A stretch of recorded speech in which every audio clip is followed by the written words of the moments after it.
Does anyone know where she took a phone call? Okay.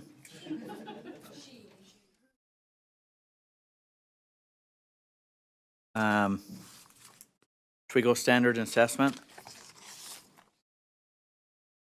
Okay. Chair Gravitt, standard and assessment. Okay. So 12.2 wasn't an actionable item. We skipped this one for further discussion so that we can discuss the vetting process before going back to it. So we're going to move to 12.3, which is school turnaround statutory changes. We had a lot of discussion on this action item because it, because it's turnaround and because we have a lot of feelings involved, and there were some changes that were made. Member Scott Hansen moved to authorize staff to seek legislation to amend the school turnaround provision and change the cohort identification to annually based on a 3-year average. I wanted to make a correction. It said the motion failed, but it was really 2 to 3. Member Hansen and I voted in favor of it. The motion for the board is that the committee moves that the board authorize staff to seek legislation to amend the school turnaround provisions, including the exit criteria as recommended. Okay. The motion for the board is that the board authorize staff to seek legislation to amend the school turnaround provisions, including exit criteria as recommended. Discussion to the motion, board member Linda did you want to speak? Yeah, I just would like some discussion, but if she wants to go first, that's okay. Oh, yeah, okay. Board member Linda Hansen? I wanted to make an amendment. You have I would like to change the exit from 10% or from 15% to 10%. Right now, it's at 3%. Right. And I just feel like 15% is going to be so high that it's going to be discouraging for them. I just think that's way too high. I know it's more convenient for staff to have it the same as the federal, but it's just not, it's not good for kids. It's not good for communities. It's hard. Sorry, I'm kind of going on, but my school was closed this week, my neighborhood school.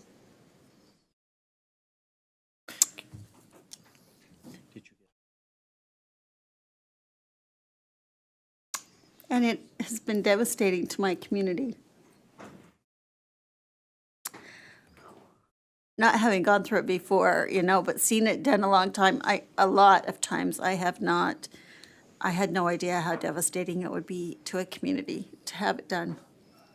And I know that some of the consequences of turnaround has been that some schools have been closed. And I just don't think we should make it so that it's harder for them to get out and more likely for them to be closed. Okay, thank you. I didn't catch all of your proposed amendment, but that was to change the exit criteria from 15 to 10. 15 to 10. That's what was in here before. Okay, that's what I thought. Is there a second? A second.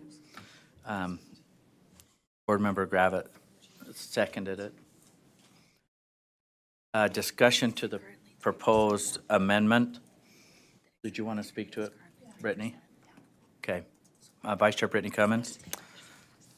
I'm in favor of this amendment. I think I don't know that it was necessarily for staff convenience, but I know at the beginning of this process we talked about aligning the two designations for going in and coming out. But I think one of the things that doesn't quite align and why I'm in favor of this change is the consequences of not coming out of federal designation and the consequences of not coming out of state designation are very different. And so to assume that it's best to use the same exit criteria for both, I think it isn't necessary. And so I'm in favor of this change. The one question I had was from the board report, it sounds like we went from a 3-year designation to each year designation. Can Yes. somebody explain, what are the ramifications of going that way? Is there enough money in the turnaround program to designate yearly? And is that going to how does that Does some- affect the who would ability like of to the speak? program to go forward?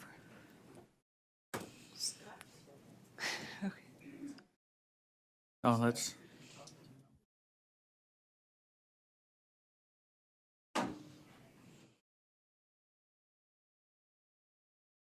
Tiffany. Tiffany Stanley, Chief of Staff. So there is currently $7 million appropriated on an ongoing basis to the state turnaround program. And going to this identification criteria would mean more schools identified in that first year than we identify currently. And then identifying on an annual basis, we wouldn't, if a school is already on the list, if they were identified in that initial year, they wouldn't be, re-identified onto another list. So it would be much fewer schools than identified on that annual basis, but more of it would be more schools than if you did only identify every 3 years. So there is an impact on the budget. However, like I said, there's $7 million appropriated on an ongoing basis. And in estimating the amount per school, it's around like 600,000. So there's money in that program to fund. Do you have a follow-up? Question? So what's the benefit from that change? What is the, why designate yearly? What's the benefit that the system gets out? I don't know if Board Member Hanson would want to speak to that because he's the one that brought it up in our committee discussion. Chair, if that's okay. Okay, Scott. So if we identify once every 3 years, a school could potentially be in the failing category for up to 5 years. They could be out for 2 years and they wouldn't have failed for 3 years at the time we identified, and then they'd be out for another 3 years before they were identified at that time. What the change does is it takes 3 years average data and then identifies each year. So if a school is failing for the 3 years, they get put into that category. So we thought about it, I thought about it, a child could be all the way through elementary school almost in a school that should have been identified as a failing school without any help being given to that school. That makes sense? Okay. I have a couple Okay. other things I can add while I have the mic, I guess. Yes. With regard to the 15% versus a lower number, we have, I think staff presented some information that a lot of these schools are bouncing back into turnaround status quickly after they're released from turnaround. If we're truly going to do a turnaround, there should be a significant improvement at the school. I'm not sure that 3% certainly I don't think is the right number. 10% probably, for me, 15% was a better number, and that's the number the federal government's already thrown out. So to align that was more than just convenience. It was also showing that there's been a significant change at the school, and it's safe to remove those crutches and scaffolding that we've given them during the turnaround period. So that's my thinking on it. Michelle Bolter. Okay, I'm just trying to understand. So currently, the schools that are in turnaround, they have to improve by 3% of what? Of like, 3% better. they have to be 3% better than what? Than whether they were, or the lowest schools, or what? Yeah, so this isn't a super simple answer. In board rule right now, for turnaround schools, it specifies that the school no longer meet the criteria for which the school was identified. So if you are identified by being in the lowest performing 3% for 2 consecutive years, you need to get above the lowest performing 3% of schools. That exit criteria has not yet been applied to a cohort of turnaround schools. That would happen this fall. Previously, the exit criteria was improved by a letter grade. It was a letter grade improvement. So cohort 1, that was their exit criteria. The other piece that I need to clarify is that in state law, what had been hoped for or proposed was that a statistical analysis be conducted to determine whether a school exit. And that has been recognized for some time as not workable. And so that's part of this request, is to amend that state law to make all of this workable. So when you say currently, what's the exit criteria, it's a complicated answer. And then follow-up? Okay, yes. So then the proposed would be, if it passes 10%, would then 10% of the lowest schools then be brought into the turnaround? Or will it still be 3% of the lowest, but now they have to improve above the 10% of the lowest schools? It would be just that those schools would need to perform above the lowest performing 10% of all schools. So we're raising the criteria, that we could possibly have even more schools shut down.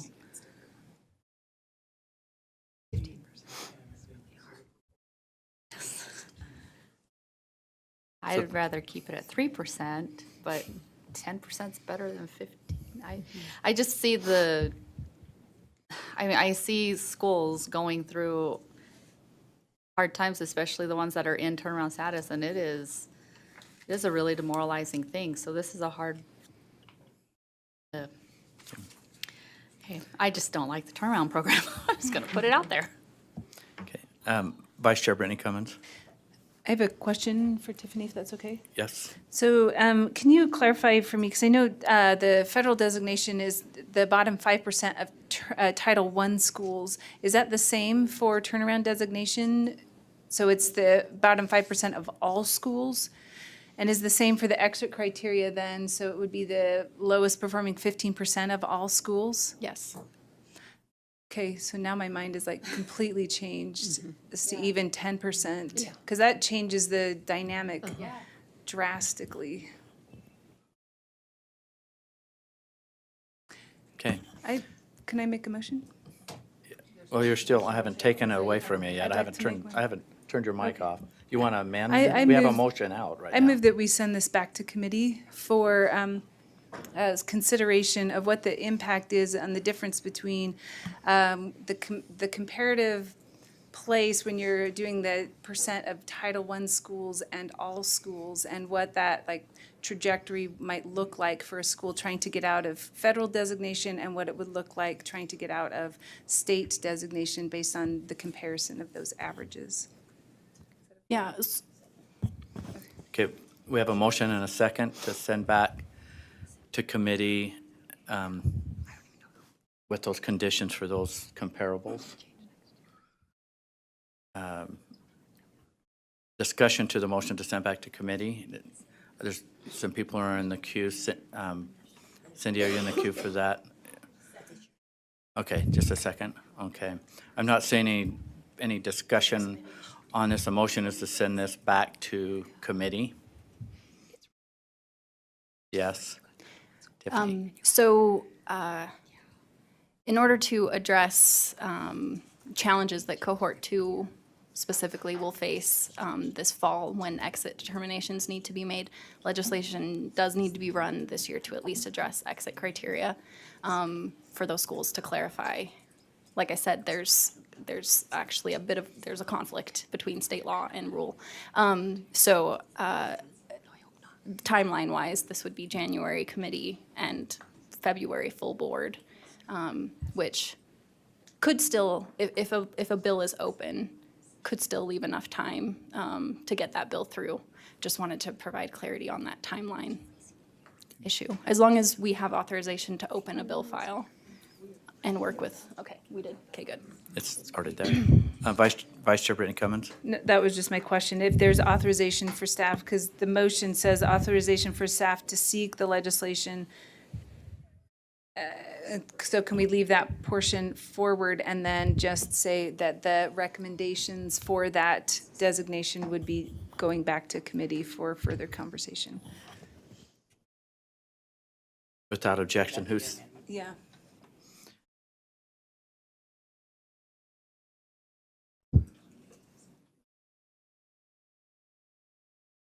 so the second's still good with that?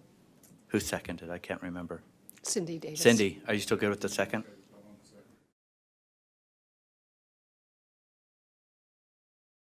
Yeah, I'll second it and then we can speak. Okay. So the motion is that the board authorize staff to work with the legislation to amend the school turnaround provision, so that's to open a bill file. And this goes back to committee. This is going back to committee to do those comparisons, and then we'll come back and vote on any change that is being proposed from what we already have in place, presently in place. That's basically what her motion is. I don't see it up on. Okay, it's not going to be up there. Okay, Board Member Scott Hansen, that's the motion. Yeah, I'll speak in favor of the motion. I think that we can go back and look at some of the numbers, but I do think we need to get something moving. And then I just want to say that I don't see turnaround, maybe I haven't been here long enough, as such a bad thing. I think our kids deserve a quality education. If schools are struggling, we need to create a crisis at the school by designating them and then get them the help they need. And I think the change that's instituted there should be significant. So it shouldn't be easy to get out of turnaround, so they bounce right back into turnaround status. There should be something there, and the culture of the school is changed to make it a quality school where the kids get good education. Otherwise, we don't designate it, and the kids stay there in a school that's struggling, possibly through their whole elementary career, and then what does that do for them? So I'm for the turnaround program. I think that we can fine-tune it. There's some things about it I don't like, but I think that if we're getting the attention to the schools that those children, that's going to benefit those children, I think we're doing the right thing. Board Member Hanson, Linda Hanson. Just a comment, almost half the turnaround schools are mine. And I have visited them, and I know that their struggles. If you don't have a turnaround school, if you have one, I suggest you go visit them, talk to them. If you don't, go find one before you start talking about how it affects them, because they'll tell you. And it's a hard thing. It can be a positive thing, but it can also be a very, very, very challenging thing for them and very hard on communities. And I'd like to just echo that as we're talking turnaround, and that let's try to get as well versed in the situations they have. You know, I've got a neighborhood school for one of my offices, Midvale Elementary School, and it is not a typical, not even close to a typical elementary school.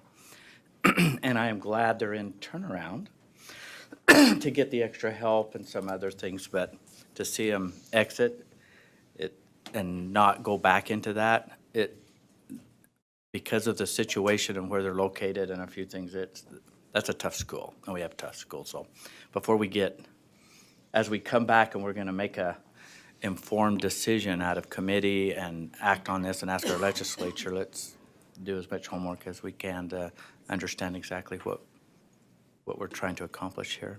Board Member Cindy Davis. I just want to clarify something that, because it was mentioned that I don't like the turnaround program.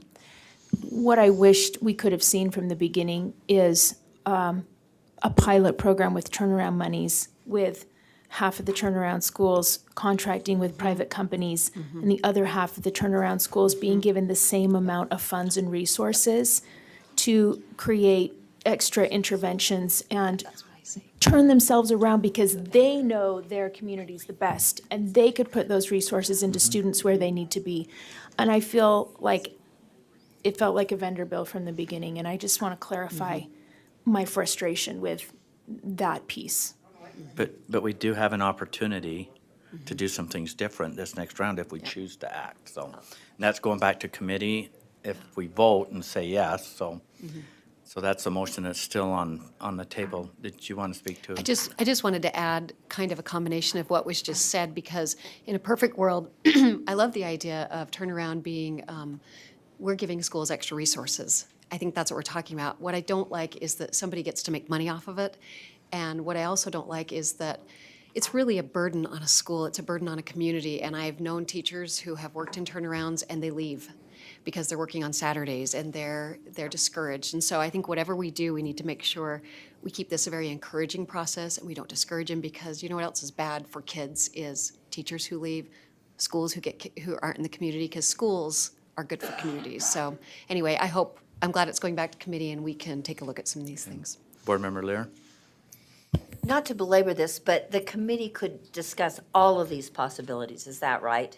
And so the legislative changes might include, although it's sort of starting in the middle, it might include something like Cindy just suggested. Is that a possibility? That you could at least discuss it? Is that right? Okay, Correct. thank you. Okay, the motion before the board is this is going back to committee. I don't want to repeat the whole motion. Does anyone have any question on the motion? Seeing none, let's vote. All in favor, say aye. Aye. Those opposed? One no. Okay. Okay. Please continue. Our next actionable item is 12.4, the Student Advisory Council recommendation. In general, you can look at the individual motions, but the Student Advisory Council gave us a lot of recommendations, and they were dealing with things like equity, access for students, for all students. They talked about the ELA standards needing to be revised, as well as the social studies. And then it also included some information about vaping legislation. So our final motion for the board is the committee moves that the board adopt the Student Advisory Council recommendations as approved by the committee. Okay, the motion before the board is that the board adopt the Student Advisory Council recommendations as approved by the committee.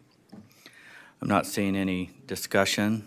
Oh, Board Member Jenny Earl. Yeah, so I'm just wondering, what does that really mean? That we just acknowledge it, or Well, is- each do you know what I'm motion- saying? Yeah. May I So each respond? of those Yes, please answer. independently. Okay, so for example, if you look at motion 2, dealing with equity, it directs staff to create training that incorporates true equity practices. So we're actually doing something at a staff level to train school counselors. If you look at the ELA standards, we're considering opening the ELA standards. They're already on schedule to be open. If you look at the first one, you move staff to train and reinforce engaged learning practices, because one of the recommendations was to make sure teachers are engaging their students, and not just, doing tests, for example. Okay, so we're directing staff Yeah, to a lot do of it's things. directing Okay. staff. If you can look through the individual ones, but a lot of it is, we're going to support these recommendations through staff efforts and moving along with standards Okay, adoptions. so I am just curious on one that had previously Yeah. been on there. I don't know where it's at, but, or what happened, but there was an assessment one. That with- would be, we Did I had a miss that? discussion, it was number 1, we discussed it because the students, they had kind of a different concept of assessment, and they didn't realize that assessments can come in the forms of discussion. It's not, but they were seeing it as tests. So that changed to, instead of assessment, it changed to engaged learning practices. Okay, because that I make know sense? that, yeah, I just Okay. remember the dialogue from being in Yeah. a couple of those meetings, is Yeah. the youth were specifically concerned about over-assessing. And they would rather have engaged student learning. So Yeah. you rotated the Yeah. language to mean that. Yes. Okay, I just didn't see it on there, and I knew it was. Okay, talked thank you about. for bringing that Okay, up. thank you. Okay, the motion before the board, that the board adopt the Student Advisory Council recommendations as approved by the subcommittee. Not seeing any further discussion. Let's vote. All in favor, say aye. Aye. Those opposed? Voting is unanimous. Okay, next actionable item is 12.5, the Career and Technical Education Course Standards Approval. As you guys know, the CTE programs are approved annually through the consent calendar. You can kind of look through those. I hope you have, because we were all in favor of the new dog training class, or whatever it was, something like that. Anyway, the motion for the board is the committee moves that the board approve the CTE course standards, draft 1. Okay, the motion before the board is that the board approve the CTE Course Standards Draft 1. Not seeing any discussion to the motion. Let's vote. All in favor, say aye. Aye. Those opposed? Voting was unanimous. Okay, item 12.6 is the 6 through 12 Computer Science Standards Draft 30-Day Public Review. So we're taking the next step to bring computer science to Utah students. And we're now in a 30-day public comment period to gather more community input, raise awareness for both elementary teachers and students. After this, the writing team will review the feedback and then bring a final document to the board for approval. So the motion before the board is that the committee moves that the board approve the release of the 6 through 12 computer science standards for a 30-day public review. Okay, the motion before the board is that the board approve the release of the 6 through 12 computer science standards for a 30-day public review. Any discussion to that motion? Seeing none, let's vote. All in favor, say aye. Aye. Those opposed? Voting is unanimous. Okay, 12.7 was just an information item on student growth targets. 12.8 is our next actionable item. It's R277623, the School Climate Survey Amendment. You guys probably remember this. We've had it here and it got sent back to committee. HB 20 requires that the board create a rule regarding content and format of a school climate survey. 623, R277623 addresses legislative requirements, and it incorporates by reference the baseline model survey. The motion for the board is the committee moves that the board approve R277623 Draft 3 on second and final reading. Okay, the motion before the board is that the board approve R277-623, Draft 3 on second and final reading. Discussion to the motion. But did you want to Oh. do something before did you want to add something I before just we? wanted to highlight on civic clerk, there is a draft Yeah, 5, Draft 5, I just, just with stylistic and editorial changes. Okay. you heard 3, but I said 5. Oh, did you say 5? I was just kidding, but yes. Okay. I'm sorry, I didn't mean to mess with you. I know, that was good. This is just like school. What's that? No, Still have to be 3. Yeah, that's because the that motion. came out Okay. of Sorry, committee. I didn't mean that. Okay, so. Yeah. So we know we're going to have something. Yes, I'm there. sorry. Okay. Board Member Jenny Earl. Yeah, my question has to do with how this survey is administered. Is this a online or is this a paper? It's online. Okay, to answer, please. Thank you, Mr. Chair. Jeff Van Holten, Policy Advisor for the board. So it will, generally speaking, be a link that will be sent over Qualtrics, because we now have the state license, so all of the LEAs will be able to just send a link specific for their LEA to all the schools. We incorporated, per the board's discussion last month, the ability for this to also be distributed orally. So if there are students who are unable to do it online, don't have access, or are unable to read because it's for the younger age group, that is also an option, and we have the parameters added into the rule as to how that would be done. There currently is not a paper form. Part of the reason for that is the ability to get the data real-time delivered to those who have access to the data so that they can actually use it. There would have to be, if it was done in paper, somebody would then have to input into the system the responses of the survey taker, whether it's a student, the SRO, the parent. So that is currently not something that is addressed. It's not prohibited in the rule either, but that is something that if we wanted to talk about paper administration, we'd have to consider the parameters we'd want to put around making sure that the responses, if recorded, are protected and whatnot. So right now, that is, the rule is silent on paper. So can I ask another question? Yeah, so do students enter their ID number? No. No, so it's This is just, anonymous. they go in, they fill out whatever it is. Do we need to add the component? I didn't see anything that really touched on privacy issues. Is there a need to add the, We in do their cite the apparent privacy laws in Yes. in okay, the okay, rule. okay. Did I? Okay. We did so talk I- about that too. You did talk about that. I have one other question. Oh, what's the time frame? How long do you expect this survey to take? The survey, depending on which stakeholder group. but Okay, so there's- a student, let's say a sixth grader, seventh grader.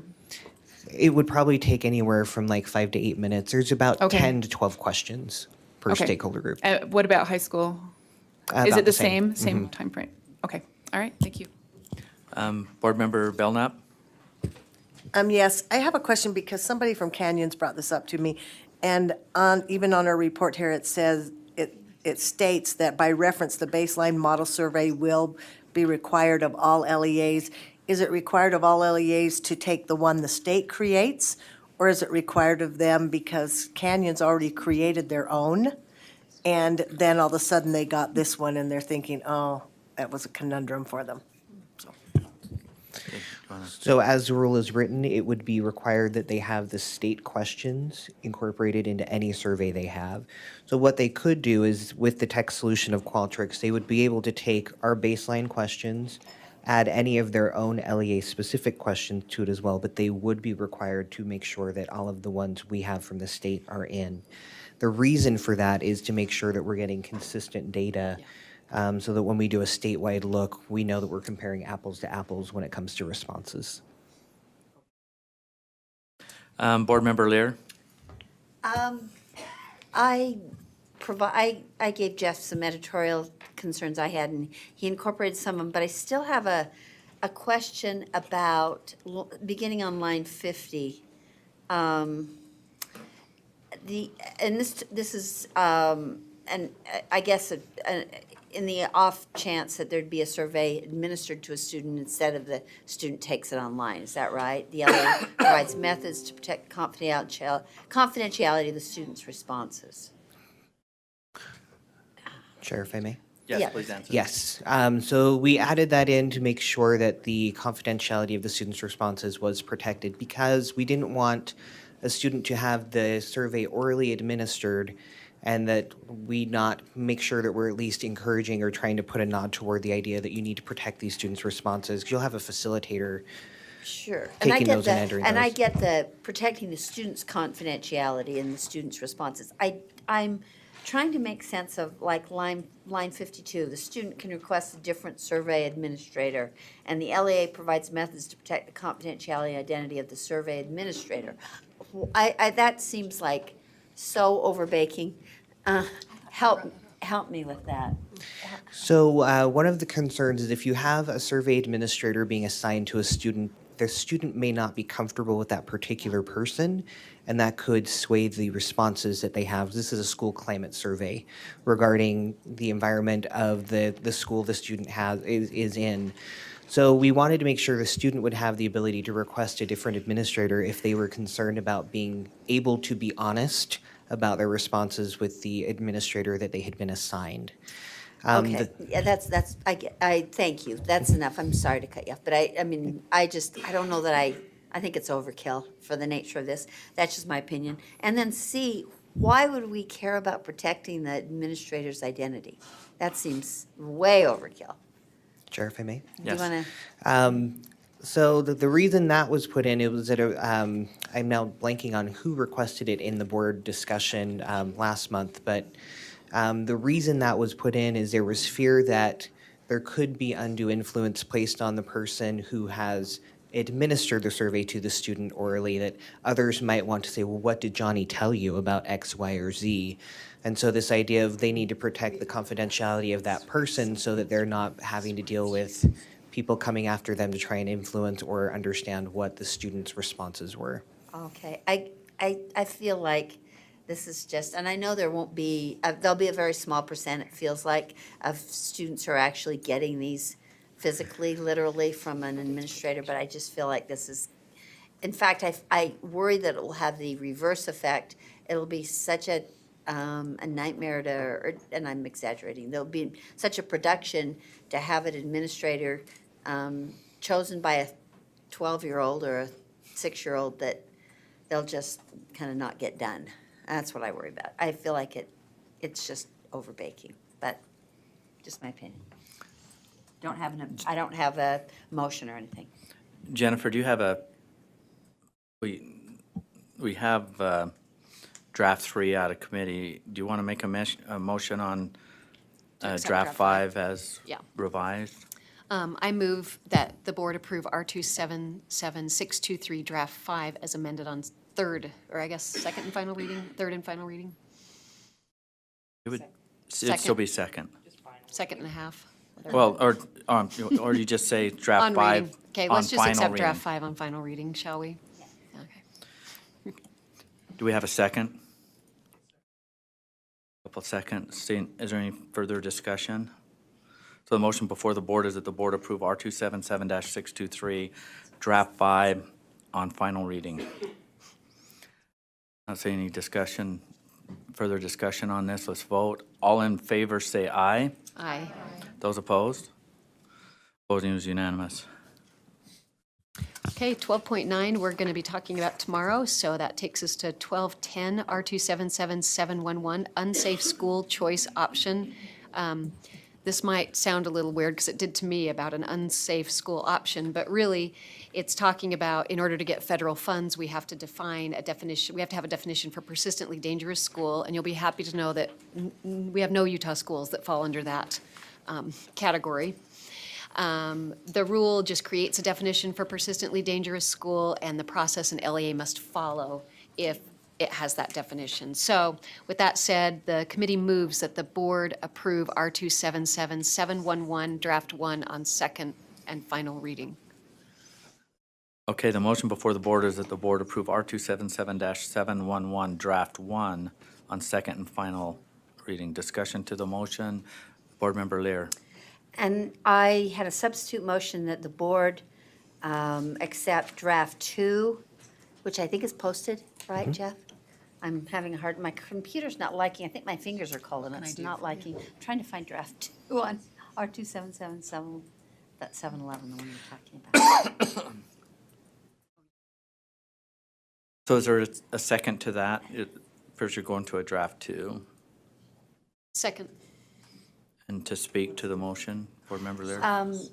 Yes, there are just, I just thought it was kind of confusing the way it read initially. I didn't have any big substantive concerns, but Mr. Van Holten was nice enough to accept my kind of concerns, my efforts to streamline things. And so I just think this is a better, draft 2 is a clearer version of what we intended. Nothing, nothing. Do board members, do you need a pause moment here to catch up on this? For instance,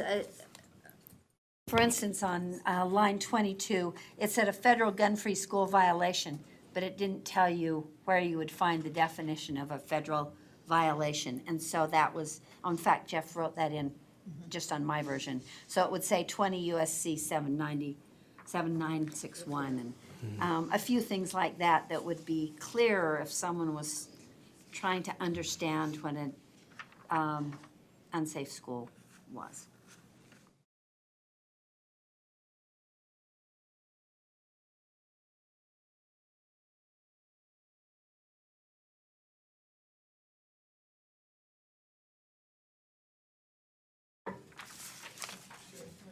You bet. Yeah. There you go.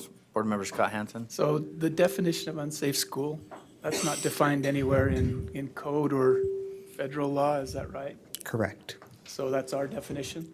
Of persistently dangerous school, yes. Yeah, I'm sorry, yeah.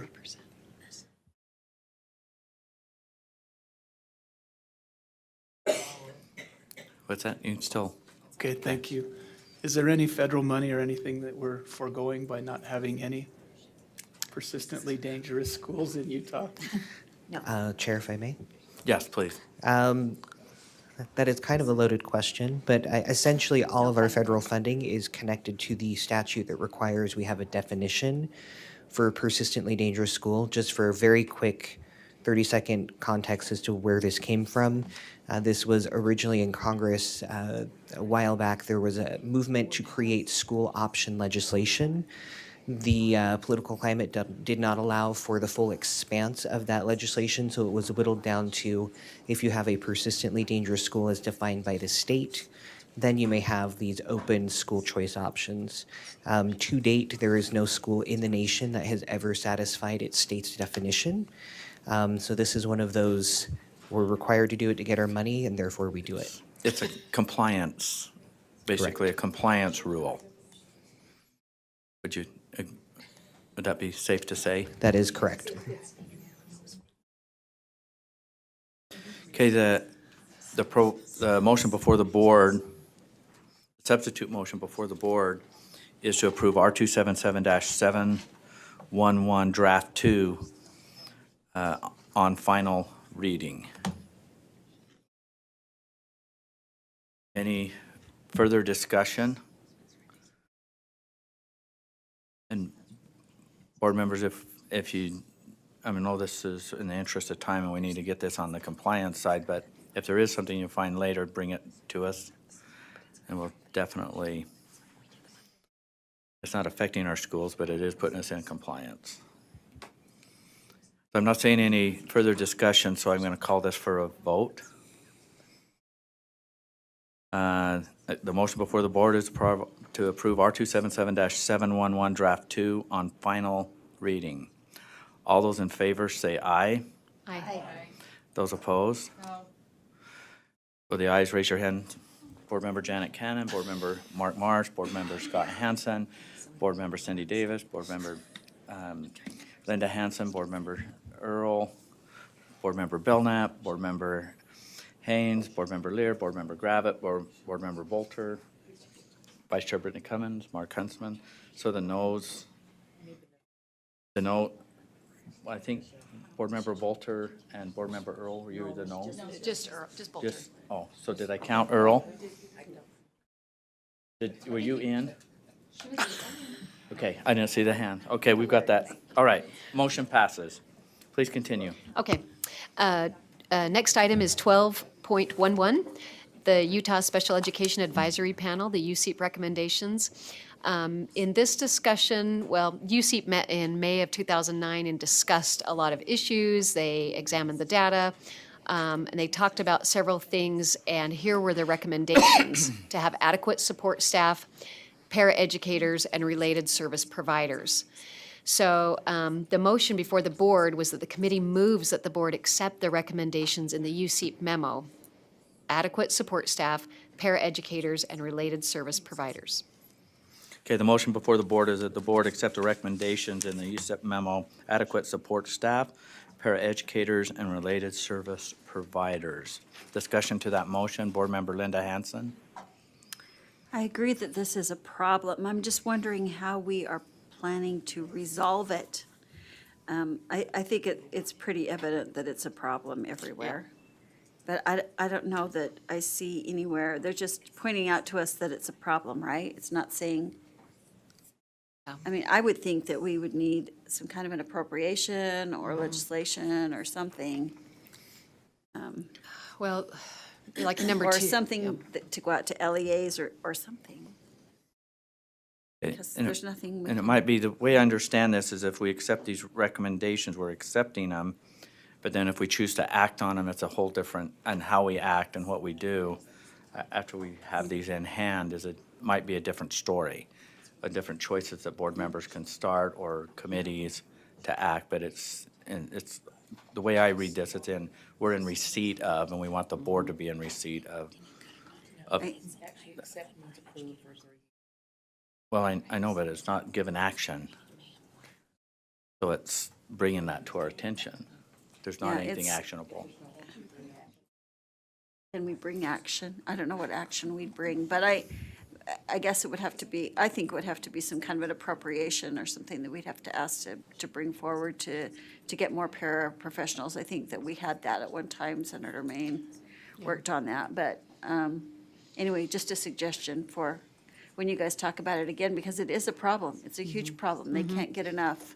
And when you've got a special needs class with 15 kids and, 10 of them are supposed to have one-to-one aids, and Yeah. you've only got three paraprofessionals in there, you've got a problem. I agree. So the ball's in our court after we accept these. That's how I take it. Okay, the motion before the board is to accept the recommendations in the USIP memo: adequate support staff, paraeducators, and related service providers. Seeing no further discussion, let's vote. All in favor, say aye. Aye. Those opposed? Voting, did we have an opposed? No. Okay. Voting's unanimous. Okay, that concludes the report.